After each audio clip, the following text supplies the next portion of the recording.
Hi, this video is about butterfly bobbins and yarn bobbins. My last video was about intarsia, so I figured this would maybe be a next step to explain how butterfly bobbins and yarn bobbins work. It's worked for color work, such as intarsia. You can purchase what's called a yarn bobbin at a store. I'm sure they're made out of plastic. This is a homemade one. Hint, hint, save your money, spend it on yarn. So I made this out of some pretty thin, flimsy cardstock. You could also make it out of cardboard. Basically just cut an H, and then you cut a slit in each of the legs of the H, which will hold the yarn.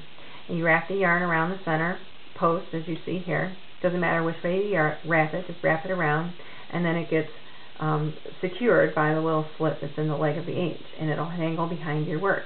So when you're ready to use more, you just let out more of it, use it, and then secure it again between the slits. The problem with using these yarn bobbins like this is if you have 5 or 10 or so of these going at one time, that they'll tend to get caught on each other just because of the nature of how they're made. So most people wouldn't use a yarn bobbin. Instead they would use what's called a butterfly bobbin. Now, butterfly bobbin you make it by wrapping the yarn around your fingers in a certain sequence. So to start off, you take the end of the yarn and you'll hang it over your palm like this. Then secure it with your bottom 2 fingers like that. Spread apart your index finger and your middle finger. Then what we're going to do is take the yarn and you're going to wrap it. First you go around both fingers. Then each time you're going to pass over finger, you go into the center. So I'm going to go around a finger and into the center, and around the bottom finger and into the center.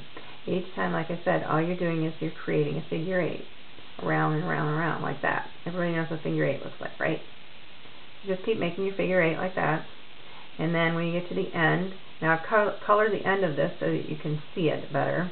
You're going to take this end here and you're going to put your thumb under it like that. Then the end of the yarn is going to go around the back side of the bobbin that you have wound here, and it's going to catch all of the yarn, including the one that's being held between my fingers. And my fingers are turning red now. That's good. Coloring yarn with marker.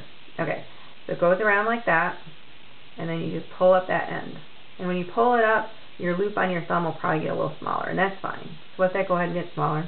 Then you're going to go around one more time, same way, catching all of the yarn, except this time, when you push it up, you're going to also push it through the thumb loop. So from the back to front of the thumb loop, you're going to push it through, like that.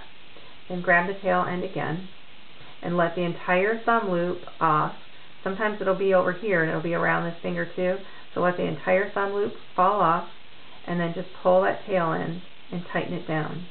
You've now made a butterfly bobbin, which is ready to be used. Now normally your yarn wouldn't be colored red, so if you're to prevent confusion as to which end to pull, because these are both almost about the same size this time, is you can take and put a small knot in the end to indicate not to use that end.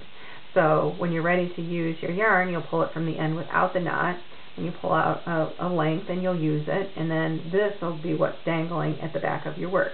And it's softer, and the yarn that's around it and other bobbins will just be able to move around a little easier. And then you just keep pulling it out until it's all gone, and then when it's gone you just make another one. And that's how to make a butterfly bobbin.